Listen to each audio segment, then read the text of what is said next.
It's been a wild 2018 season in the NFL.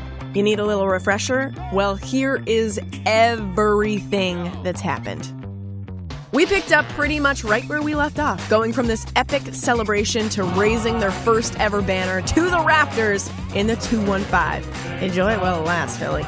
We also saw the return of the Mac. Oh my God! This time in a different uniform. Our deepest apologies, John Gruden. He'd go on to terrorize the entire NFC with the monsters of the Midway. More on that later.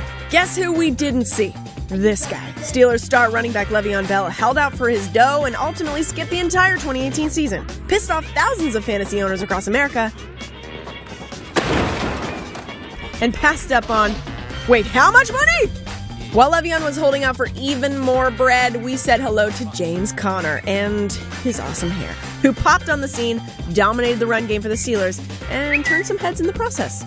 2018 was also the return of Fitzmagic, aka the baddest man on the planet, or something like that. But really, we were all pretty convinced we found the real GOAT. Spoiler alert, that did not last long. And can we talk about that Cleveland glow-up for a sec? Because the Browns went from celebrating not losing. We can't go 0-2 because we just tied. To actually winning a game. We are all witnesses. Yep, Baker Mayfield brought hope to the land. He also brought the same college swag, fiery personality, and shade. Anything's better than you. You. Which made us all do this. Because it's Mayfield. Yeah! Guess what Mayfield has? What? Cop video, junk, and 2 wins. Bang.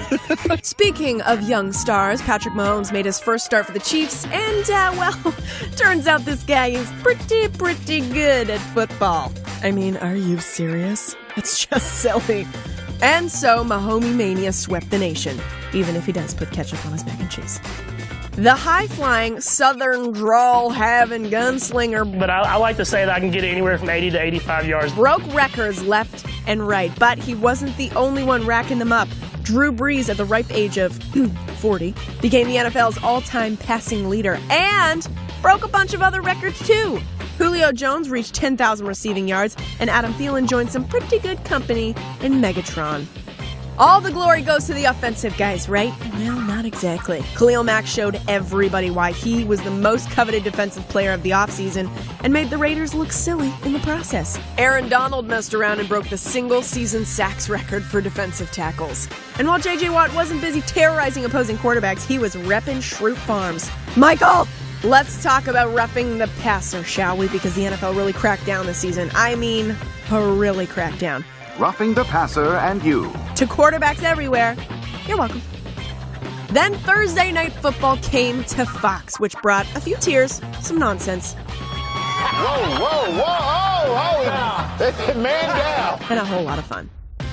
We took celebrations to a whole new level and even brought back some classics. Shout outs to the homie Joe Horn. You know who else had a reason to celebrate? Oh, just the entire city of Chicago.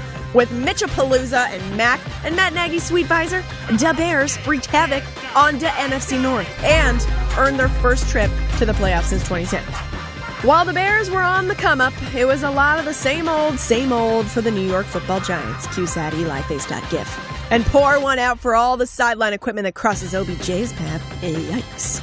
Somebody's heated. Dez Bryant returned and promptly suffered a season-ending injury.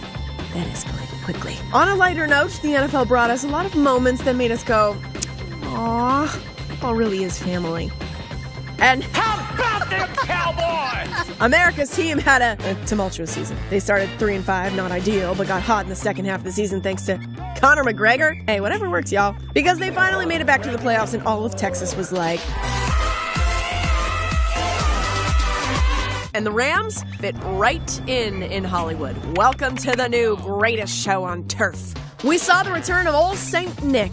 That's right, Nick Foles stepped in for the injured Carson Wentz once again and went on a magical tear to save the Eagles' playoff hopes. We'll have what he's having. Also, hey, remember when everyone was debating when Father Time would catch up with these guys? LOL. Drew Brees danced his way through the NFC all season, and Tom Brady, well, he's still Tom Brady, aka the GOAT, aka the greatest to ever do it. You get the picture. On to the playoffs. The playoffs? Yep, playoffs. And buckle up, folks, because this is where things get interesting. Let's start with who won't be there. Looking at you, Steelers. Pittsburgh imploded in their final stretch of the season. I mean, they were forced to root for the Browns, for God's sake, to save their playoff chances. Of course, that didn't work out. And on top of it all, Antonio Brown says he's had about enough. Let the games begin. What about the Bears? Well, they were one swing of Cody Parkey's leg away from beating the Eagles in the wild card. We all know how that one ended. This sparked a lot of Bird Box memes and inevitably embarrassing field goal tryouts. All of this to cap off a very, very, very long season for kickers in the NFL. We might as well have stuck OBJ back there. Back to the Cowboys. Their triumphant return was, well, not long-lived. Dallas ran into the buzzsaw that is the Los Angeles Rams and themselves and made a pretty quick exit from the playoffs.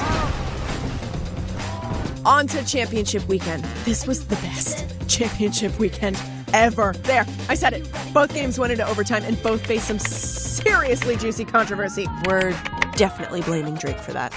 Let's start with the Chiefs-Pats. Julian Edelman muffed the punt.